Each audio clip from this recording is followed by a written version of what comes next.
One of British Columbia's largest sources of greenhouse gas pollution, the oil and gas sector, will be required to slash emissions by converting to electricity-powered processing under a provincial climate action plan that will be announced on Wednesday.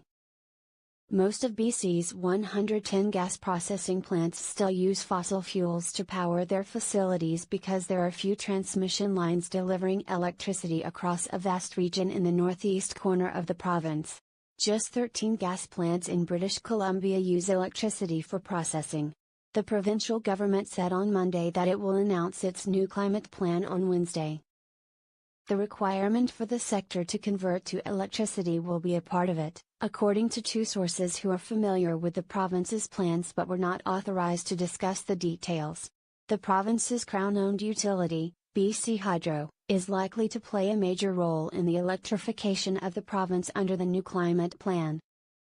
To meet BC's legislated targets to reduce emissions of greenhouse gases, GHGs, by 2030, the province will need more electricity, more transmission lines and more distribution services to make the transition from fossil fuels to clean energy in homes, vehicles and industry. Delivering a major infrastructure expansion will be challenging for BC Hydro, which already carries a dangerously high debt load. Since 2011, the Provincial Auditor General's Office has decried the utility's practice of rate smoothing, in which it masks the amount of its debt by moving it into deferral accounts. And the bond rating agency Moody's has flagged Hydro's burgeoning deferral accounts as a danger to the province's AAA credit rating. Premier John Horgan is set to announce the new plan in Vancouver, along with Green Party leader Andrew Weaver.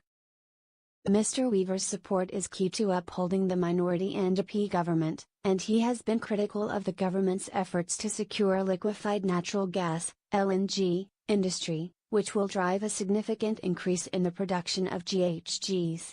Mr. Weaver initially threatened to bring the government down over LNG, but the NDP government has since approved a massive liquefied natural gas plant in Kitimat.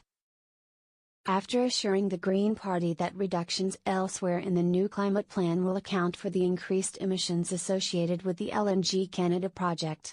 According to the National Energy Board, the largest emitting sector in BC is transportation, which makes up 37% of emissions.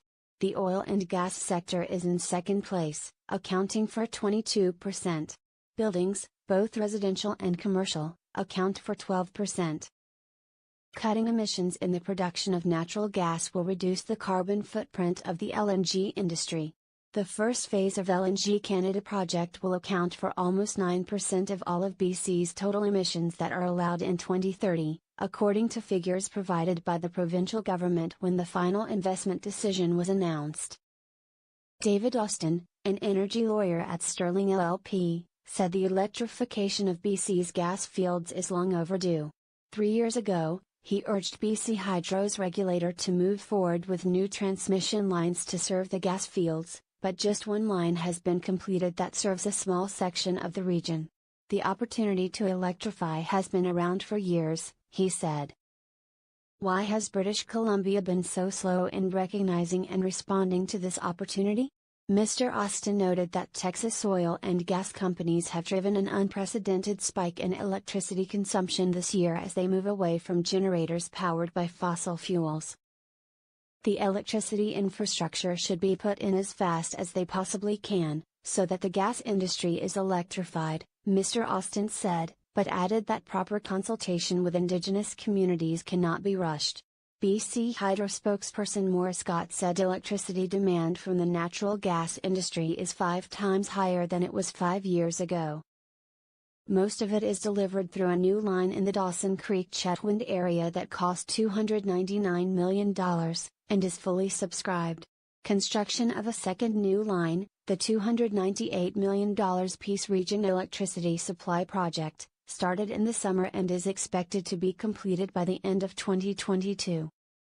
The Canadian Association of Petroleum Producers, in a report released in November, said BC's natural gas producers are already leading the way to cut GHG emissions, but government can be a strong partner with industry by expanding tax credits to encourage electrification.